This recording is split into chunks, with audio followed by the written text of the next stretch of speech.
وفي يوم 12 من شهر 11 2002 حوالي الساعة 8 ليلا وجدت محمد مولود الذي كان برفقة عنصرين من الشرطة، وهما هشام السموح ومصطفى أحفير، بمقهى قرب سكنة الحرس الملكي. فأخبرتهم بأني سأسافر إلى الدار البيضاء قصد العمل بإحدى مراكب الصيد، وإني لا أتوفر على مصارف السفر. حينئذ طلب محمد مولود من صديقه هشام بأن يحصل على تذكرة سفر بالمجان، وضربوا معي موعد نلتقي غدا بنفس المقهى. فعلا يوم 13 من شهر 11 2002 حوالي الساعة 4 مساء اتصل معي كل من محمد مولود وهشام السموح مفتش الشرطة بكونهما حجزوا لي تذكرة سفر، وطلبوا مني بالالتحاق بهما بالمقهى حوالي الساعة 7 مساء. وقبل الوقت المحدد ب20 دقيقة ذهبت إلى المقهى فلم أجدهم، فتوجهت عند محمد مولود إلى منزله بشارع المحمدية عمارة التودي المصلى 2 رقم 222 تطوان. فوجدته أمام الباب يتكلم عبر الهاتف النقال، وسمعته يقول إن المعني بالأمر يوجد معي حاليا. فتوجهت معه إلى المقهى، وأثناء الطريق فوجئت بوقف سيارة من رباعية من نوع كات ميتسوبيشي زرقاء اللون، فنزل منها 4 أشخاص مقنعين وملججين بسكاكين، فانهالوا علي بالضرب والجرح على جميع أنحاء جسمي، ثم حملوني على متن سيارتهم إلى جانب السهريج المائي بالمضيق، وقاموا بتكبيلي من يدي وعصبوا عيني بواسطة الساق سكوت. وبعد ذلك أنزلوني من السيارة ووضعوني أمام عجلتها محاولين دوسي، ومخافتي من الموت تدرجت من مكاني إلى أن أسقطت في خندق أو واد مجاور. فتقدموا منهم 2 واعتدى علي بالضرب والجرح، ووضعوني في الصندوق الخلفي لسيارتهم، حيث انتظروا 20 دقيقة أو أكثر، وانطلقوا إلى مكان مجهول. فتوقفت السيارة وقدموا لي سائلا لأشربه، فظننت أنهم يريدون اغتيالي، وتظاهرت بشربه، ثم سقطت على الأرض. فضربوني بقوة 4 مرات، مرتين في رجلي ومرتين في الرجل الأخرى، رجل اليمنى واليسرى، ثم قالوا إنه ميت، فتركوني وسط الطريق وانصرفوا إلى حال سبيلهم. ثم تمكنت من فك اللصاق من عيني ويدي، وتعرفت على المكان الذي أنا فيه، وهو طريق سد أسمير بالقرب من فندق هوليداي بالمضيق. وتمكنت بصعوبة الوصول إلى باب الفندق، وهناك وجدت الحارس الفندق نور الدين تازغيت برفقة صديقه سعيد، فقاموا بمساعدتي وأحضروا لي سيارة أجرة، فنقلتني إلى منزلي، وساعدني السائق في الدخول إلى منزلي. عند دخولي لم يعرفوني أولادي بالحالة التي جئت بها، وبدأوا يبكون.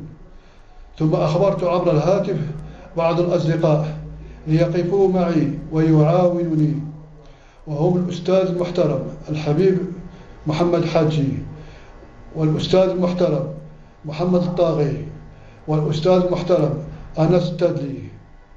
وفي يوم الغد على الساعة 9 ليلا جاء عندي الأستاذ حاجي والأستاذ والحايد والأستاذ محمد الطاغي وبعض الرجال المتحسنين آخرين، ثم أخذوني إلى مصحة تطوان، ثم إلى المستشفى المدني بثانية الرمل. وفي نفس الليل رجعوني إلى منزلي احتياطا أو خوفا من اغتيالي داخل المصحة بإذن من وكيل الملك. وبعد أسبوع رجعت إلى المستشفى ثانية الرمل لأخذ شهادة طبية، وبالفعل أخذت شهادة طبية مدة العجز 21 يوما. إن الشواهد الطبية تباع في هذا المستشفى، فأنا بقيت في منزلي لا أستطيع الوقوف ولا المشي أكثر من 5 أشهر، وليس عندي ما أنفقه على أولادي، لأني لم أشتغل منذ سنة 1999، الوقت الذي بعت فيه مركبي، وما زلت حتى الآن أعاني بالألم في رجلي اليمنى ويدي اليسرى. لم أنسى في حياتي التعذيب الذي تعرضت له كذلك.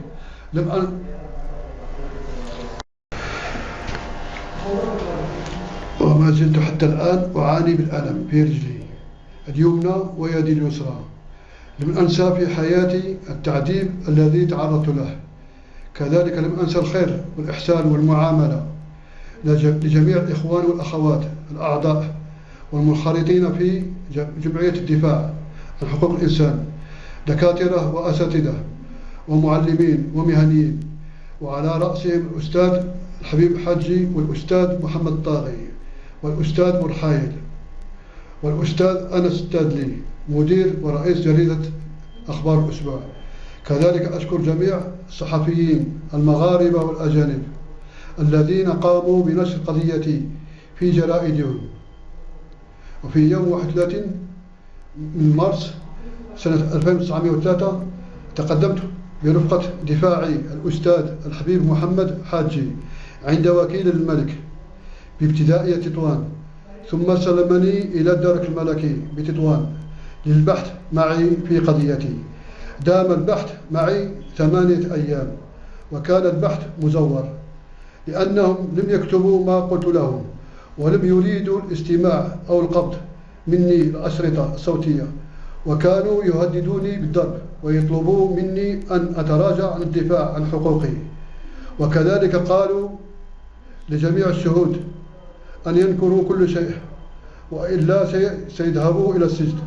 فعلا الشهود كلهم أخذوا من هذه العصابة 10,000 درهم لكل واحد منهم. أما الكوماندر درك الملكي أخذ نصيبه 25 مليون سنتيم، ونائبه القبطان 25 مليون سنتيم، والضابطين الذين قاموا بتحرير الملف أخذوا 20,000 درهم لكل واحد منهم. وفي يوم الاثنين 7 في شهر 4 أبريل 2003 في المساء قدموني إلى محكمة الاستئناف بتطوان عند قاضي التحقيق، حكيت له قضيتي، فقال لي تخلى عن هذه القضية وإلا ستغرق في السجن وحدك.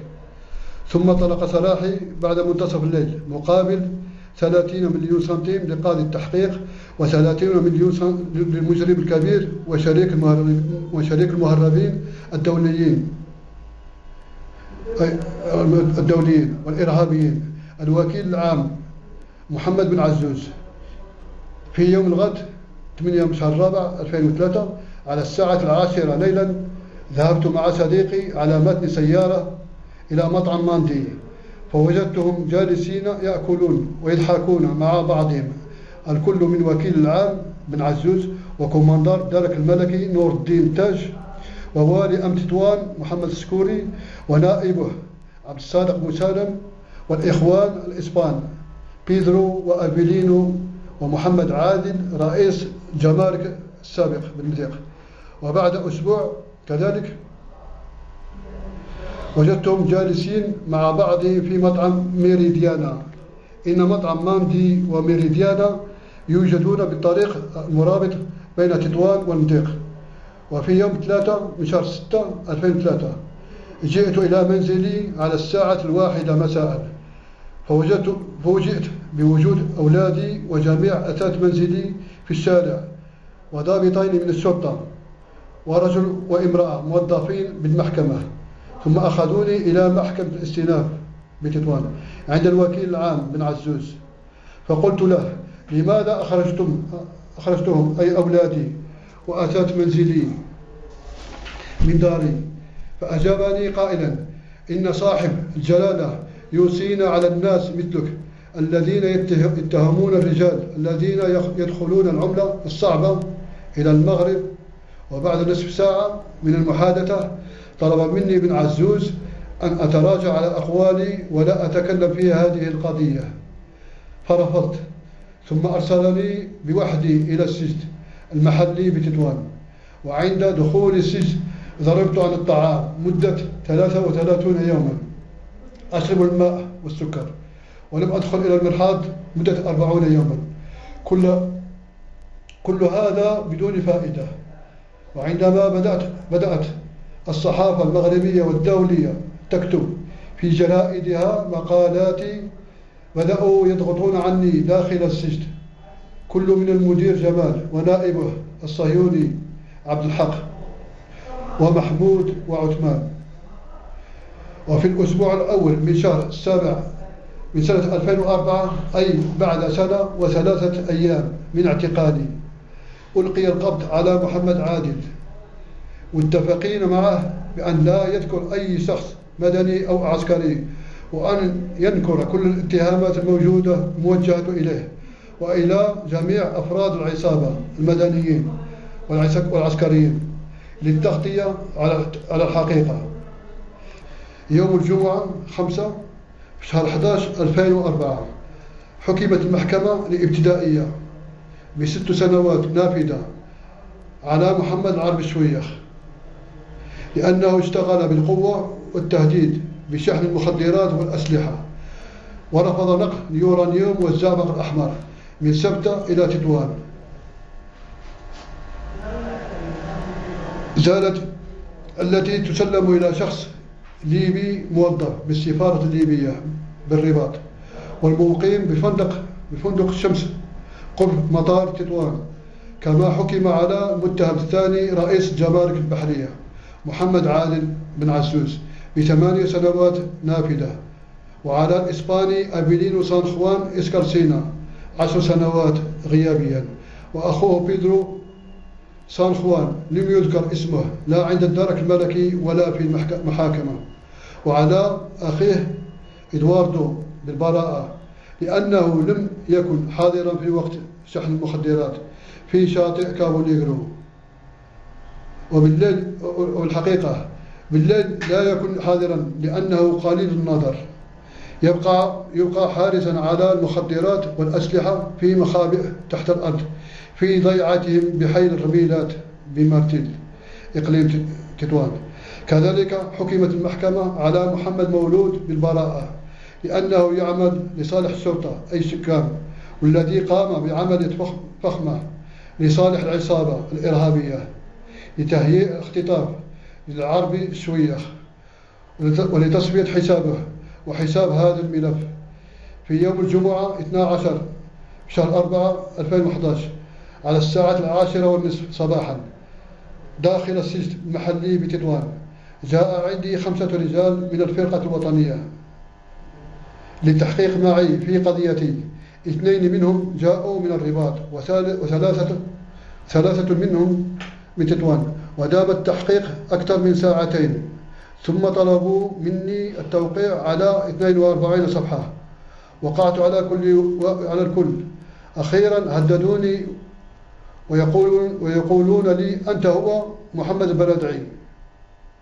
وفي يوم الثلاثاء 23 شهر 11 2004 في نفس الشهر والسنة ونفس الرجال من الفرقة الوطنية ونفس المكان بداخل السجن المحلي بتطوان وبمواجهة محمد عادل بن عزوز، قالوا لنا إنكم ستقفون أمام المحكمة العسكرية وسيكون الحكم عليكم أكثر من 20 سنة.